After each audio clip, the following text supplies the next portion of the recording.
Hello my dear student, welcome to dream classes.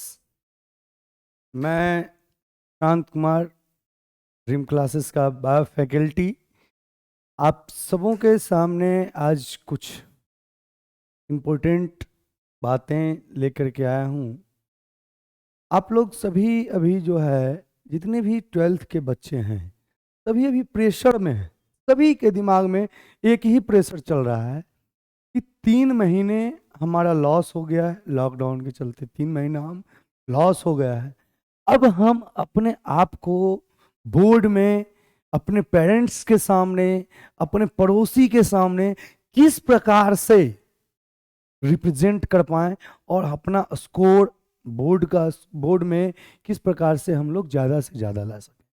तो आज जो हम बातें बताएंगे आपको, अगर उस बातों के हिसाब से आप लोग चलते हैं तो आप लोग एकदम सही मायने में आप लोग 90 प्लस स्कोर कीजिएगा। 90 प्लस स्कोर कीजिएगा, ठीक है।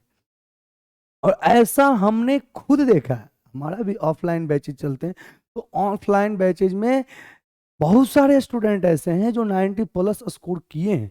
इस बार का ही रिजल्ट 6 महीना लॉकडाउन रहा, फिर भी हमारे बच्चे जो है 96 स्कोर किया, टॉप हमारे इंस्टीट्यूट से। 96 96 से 90 के बीच लगभग जो है कि 50 से 60 स्टूडेंट था।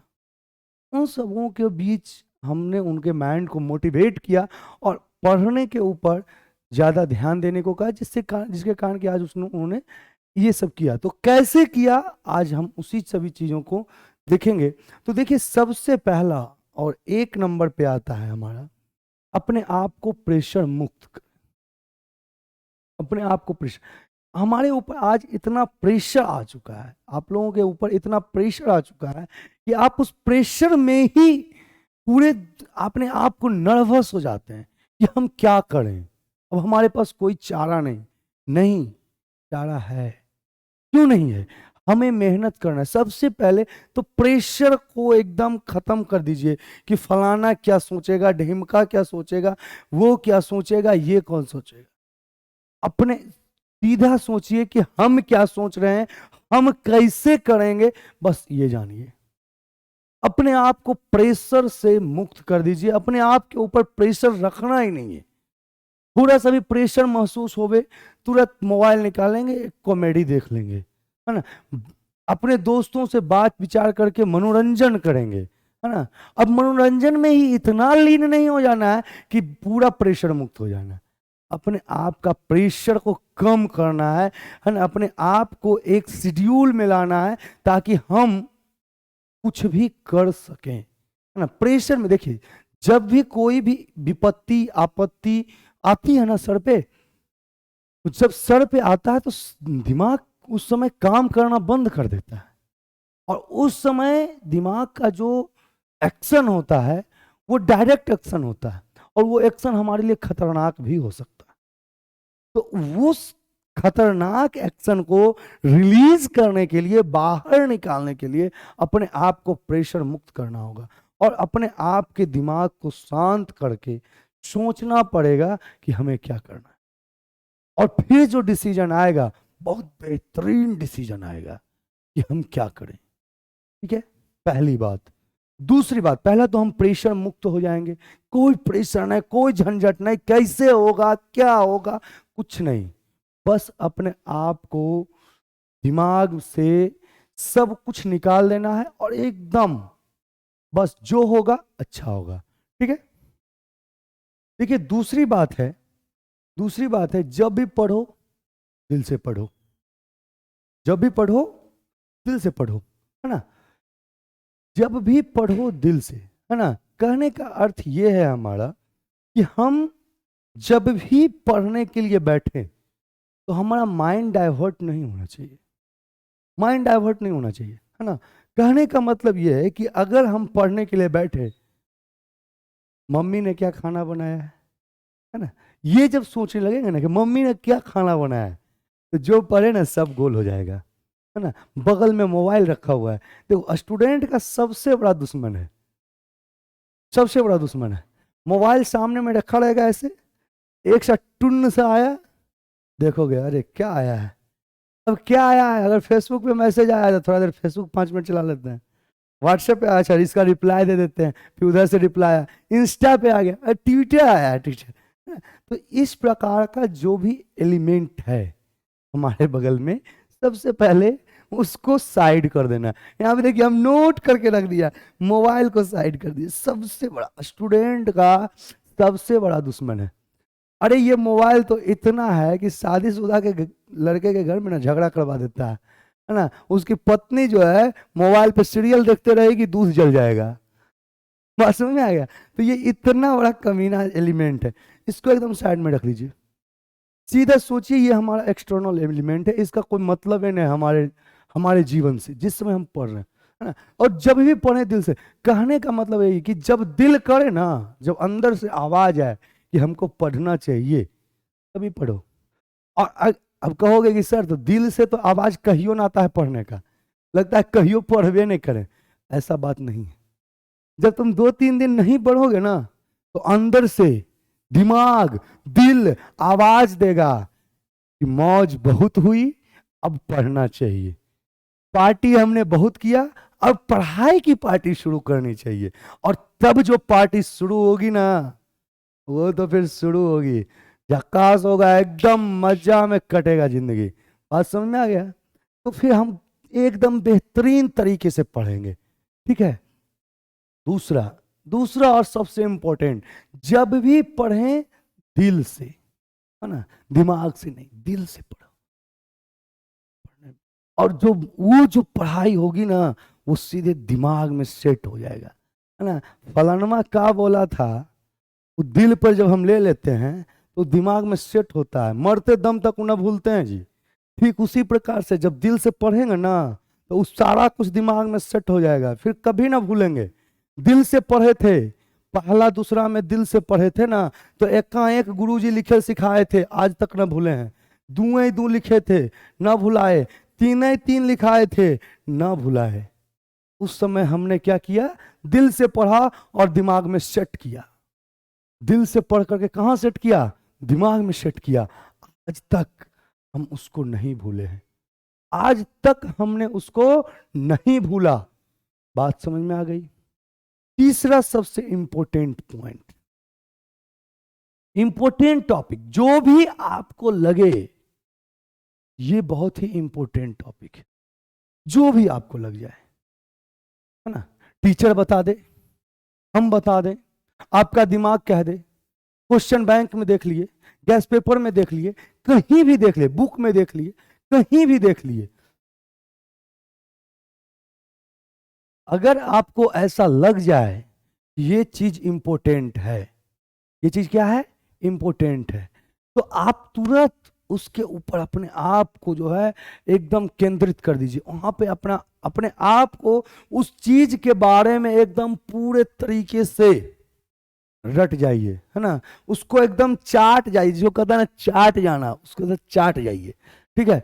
फिर देखिए क्या होगा, उस इंपॉर्टेंट टॉपिक के अलावे आपको उसके आगे पीछे का बहुत सारा ऐसा टॉपिक याद हो जाएगा जिसका कि कोई इंपॉर्टेंस नहीं था, जिसको आपने इंपॉर्टेंट नहीं समझा था। तो एक टॉपिक को याद करने के चक्कर में 3-4 टॉपिक आगे पीछे याद हो जाएगा, एकदम दिमाग में सेट रहेगा।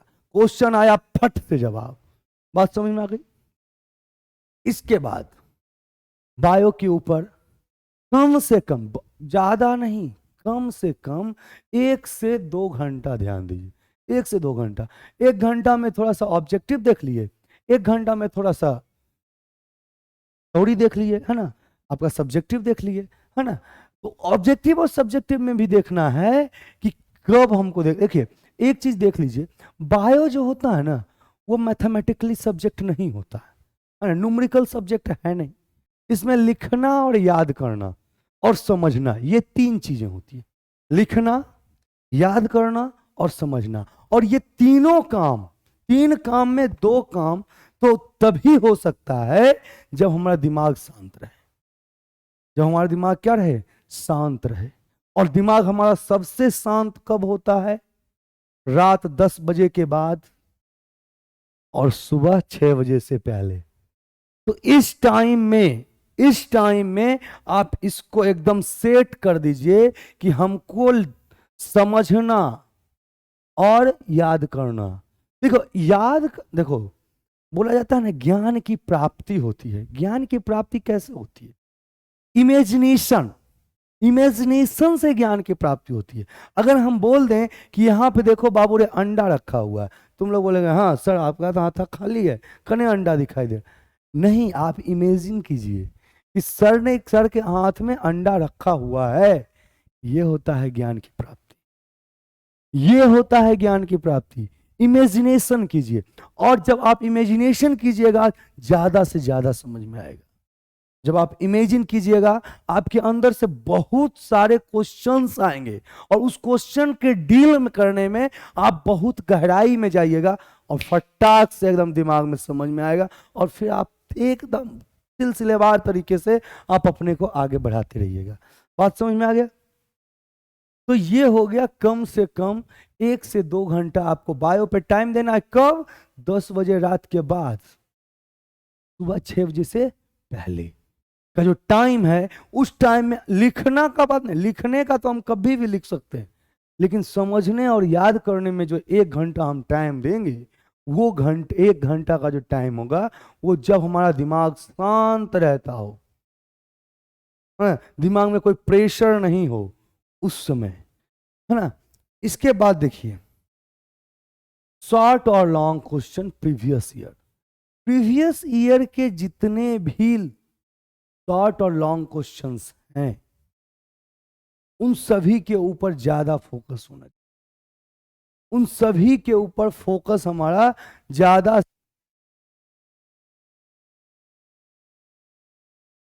है ना, उस सभी के ऊपर ज्यादा से ज्यादा फोकस होना चाहिए। उसमें भी उस क्वेश्चन को ज्यादा देखेंगे जो क्वेश्चन लगातार 2-4 साल पूछा है, या 1-1 साल गैप करके पूछा है। मतलब क्वेश्चन बैंक जो होगा हमारा, उस क्वेश्चन बैंक में शॉर्ट और, अच्छा अब आप कहिएगा सर आप शॉर्ट और लॉन्ग की बात कर रहे हैं, ऑब्जेक्टिव की तो बात ही नहीं कर रहे हैं, जबकि 50% हमारा ऑब्जेक्टिव है। इसके ऊपर तो आप 50% के तो ऊपर आप ध्यान ही नहीं दे रहे। देखो बाबू, एक बात समझ जाओ कि अगर आप शॉर्ट और लॉन्ग को पढ़ोगे ना, ऑब्जेक्टिव बन जाएगा, एकदम ऑब्जेक्टिव बनेगा। लेकिन अगर आप ऑब्जेक्टिव बनाओगे ना, शॉर्ट लॉन्ग नहीं बनेगा, शॉर्ट और लॉन्ग कभी नहीं बन पाएगा। इसलिए शॉर्ट और लॉन्ग के ऊपर ध्यान दो, ऑब्जेक्टिव के ऊपर ध्यान मत दो। ऑब्जेक्टिव अपने आप बनेगा, नहीं कैसे बनेगा?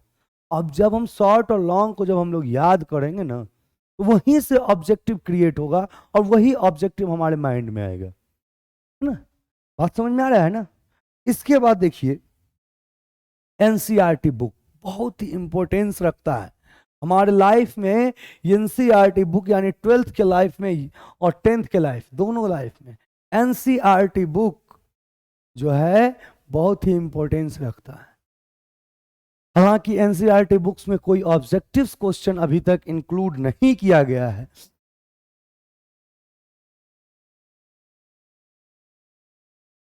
हालांकि एनसीईआरटी बुक में अभी तक कोई भी शॉर्ट और long question, sorry objective question include नहीं किया गया है, लेकिन फिर भी ऑब्जेक्टिव सब्जेक्टिव टोटल जो है ना लगभग 75% वहीं से लिया जाता है।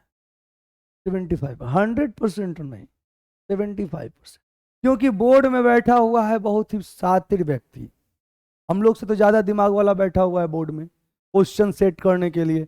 चाहे उनके बोर्ड अध्यक्ष हो जाएं, बिहार बोर्ड के बोर्ड अध्यक्ष हो जाएं, या वहाँ पे जो क्वेश्चन सेट करते हैं प्रोफेसर्स वो हो जाएं, तो वो सभी हमसे ज्यादा दिमाग के बैठे हुए हैं, है ना, वो हमसे ज्यादा दिमाग के बैठे हुए हैं। तो इसलिए एनसीईआरटी से 75% क्वेश्चन आता है, इसलिए इसके ऊपर फोकस रखना पड़ेगा, है ना। अगला देखिए है हमको चैप्टर वाइज पढ़ना है। ऐसा नहीं कि हमने आज एक चैप्टर पढ़ा, कल हमने दूसरा चैप्टर देखा, परसों हमने तीसरा चैप्टर देखा, फिर अगले दिन चौथा चैप्टर देखा, और किसी भी चैप्टर को हम पूरा नहीं किए। एक चैप्टर भी 2 पन्ना देख के छोड़ दिया, 2 चैप्टर 3 पन्ना देख के छोड़ दिया, 3 चैप्टर 4 पन्ना देख के छोड़ दिया। इस प्रकार से क्या होगा कि बोलता है ना, वो देहात में कहावत है, अधकल गगड़ी छलकत जाए, है ना। अधूरा ज्ञान हानिकारक होता है, तो आपको हर एक जगह से अधूरा ज्ञान प्राप्त होगा। पूरा ज्ञान प्राप्त करने के लिए उसको पूरा पढ़ना पड़ेगा। पूरा ज्ञान प्राप्त करने के लिए आपको उसको पूरा पढ़ना पड़ेगा, और पूरे तरीके से पढ़ने के बाद ही आप उसके ऊपर अपने आप को सेट कर सकते हैं। आप उसको जो है सही तरीके से ज्ञान ले सकते हैं उससे, और सही तरीके से अपना सारा काम वहां से कर सकते हैं। तो पूरा पूरा पढ़ें और चैप्टर वाइज पढ़ें, है ना। कभी भी ऐसा नहीं कि आज एक चैप्टर पढ़ें तो कल जो 16 चैप्टर पढ़ेंगे, नहीं रे बउआ, ऐसा काम कभी नहीं। देखो जो बुक बना है, आप बुक को एक बार देखिए, एक बार समझिए। खाली आप देखिएगा ना कि पहला चैप्टर जो है दूसरे से इंक्लूड है, दूसरा चैप्टर तीसरे से इंक्लूड है, तीसरा चौथे से इंक्लूड है। तो इस प्रकार से इंक्लूडिंग होता है। और अगर जो आप आज एक चैप्टर पढ़े हैं, कल 16 चैप्टर पढ़िएगा, यहां से यहां तक का कोई लिंके नहीं है, लिंके खत्म हो गया, तो लिंक खत्म हो जाएगा तो समझ में नहीं आएगा।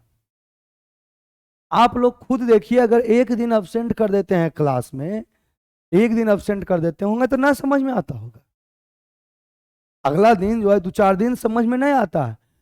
इसलिए हमेशा क्या करना है, सिलसिलेवार ढंग से, एक के बाद 2, 3, 4, 5 इस प्रकार से आप पढ़िए, ना कि आज एक पढ़े कल 16 पढ़ेंगे, परसों 14 पढ़ेंगे, तरसों 8 पढ़ेंगे, नरसों 7 पढ़ेंगे। इस प्रकार से काम नहीं होता है। पहले 1 क्लियर किया, 2 क्लियर किया, 3 क्लियर किया, 4 क्लियर किया, इस प्रकार से टोटल 16 क्लियर किया। बायो में मात्र 1 से 16 चैप्टर, है ना, 16 चैप्टर है ना। अभी उतना भी टाइम खत्म नहीं हुआ है कि आप 16 चैप्टर को रीड नहीं कर सकते। एक बार रीड करके तो देखो, रीड करने से 50% आपके दिमाग में घुस जाएगा। आपको जानते हैं, आपको टीचर भोंभ काहे कहता है, आपको टीचर लोल काहे कहता है, आपको टीचर बकलोल काहे कहता है? कारण ये है कि बिहार बोर्ड के स्टूडेंट में 50% स्टूडेंट बुक जानते ही नहीं है कि बुक किस चिड़िया का नाम है। बुक किस चिड़िया का नाम है ये जानते ही नहीं है। वो जाते हैं कॉपी लेकर के, टीचर जो बोल दिए वो उसको नोट करके चलाते हैं। बुक से उनका कोई वास्ता ही नहीं है। यही कारण है कि टीचर उनको लोल कहता है, बकलोल कहता है ना। बात समझ में आ गया? सोट कहता है। तो ये सब तभी होगा जब आप बुक का नाम और निशान नहीं जानेंगे। जानवे नहीं कीजिएगा कि बुक क्या होता है। तो इसलिए बुक के ऊपर भी ध्यान दें। आप कितना पढ़िए क्लास में, लेकिन ये चीजें हमेशा, कल जो सर पढ़ाएंगे ना उसको आज हम पढ़ के जाएंगे। तब क्या होगा कि क्लास में सर के सामने सीना तान करके क्वेश्चन राइज कर सकते हैं कि सर ये समझाइए हमको, ये समझ में नहीं आया। और आज के बिहार के स्टूडेंट में ये हम देख रहे हैं, हम भी पढ़ाते हैं तो हम भी देखते हैं कि क्वेश्चन राइज करने का क्षमता घटता है, क्वेश्चन राइज ही नहीं कर पाता है। कारण क्या है कि वो पहले से उसकी जानकारी नहीं ले पाता है। पहले से अगर उसकी अंदर जानकारी हो तो वह जानने के लिए क्वेश्चन राइज जरूर करेगा। बात समझ में आ गया? तो ये होना चाहिए 7वां। और देखिए एक चीज और, लास्ट में एकदम अंतिम में एक चीज बोलते हैं बउआ, कोई भी काम करो ना लगातार करो। कोई भी काम जो है लगातार करो, लगातार लगातार, है ना। कोई भी काम का एक क्रम जो है लगातार होना चाहिए। कारण क्या है, लगातार हम क्यों बोल रहे हैं, इसके पीछे हमारा रीजन है। पहला दिन जो होता है बहुत ही खुशी से हमने अपना टाइम टेबल सेट किया है। सुबह उठने से 4 बजे हम जगेंगे, रात में 10 बजे सोएंगे। इस बीच में हमको क्या क्या करना है सब चीज का टाइम टेबल हमने फिक्स कर दिया, एकदम फिक्स कर दिया। पहला दिन एकदम टाइम टेबल पर 4 से 5 पढ़ना है, 5 से 6 ब्रश करना है, 6 से 7 फलना कोचिंग, 7 से 8 फलना कोचिंग, 9 से 10 फलना कोचिंग, है ना। इतना बजे खेलना है, इतना बजे खाना है, इतना बजे इस सब्जेक्ट पढ़ना है, इतना टोटल चीज करते हैं। लेकिन फिर दूसरे दिन, तीसरे दिन, चौथे दिन, 5वें दिन ये क्या होते जाता है, धीरे धीरे काम करने का जो रेशियो है आलसपन में चला जाता है। ये नहीं होना चाहिए, ये नहीं होना चाहिए। बोला जाता है अगर किसी भी काम को 21 दिन तक लगातार करो तो वो आदत बन जाती है ना। किसी भी चीज को अगर लगातार 21 दिन तक करें तो वो आदत बन जाती है, और यही 21 दिन आपके जीवन का सबसे इंपॉर्टेंट दिन है। जिस दिन आपको आदत लग गया ना, उस दिन सक्सेस आपके पीछे भागेगी, जॉब आपके पीछे भागेगा।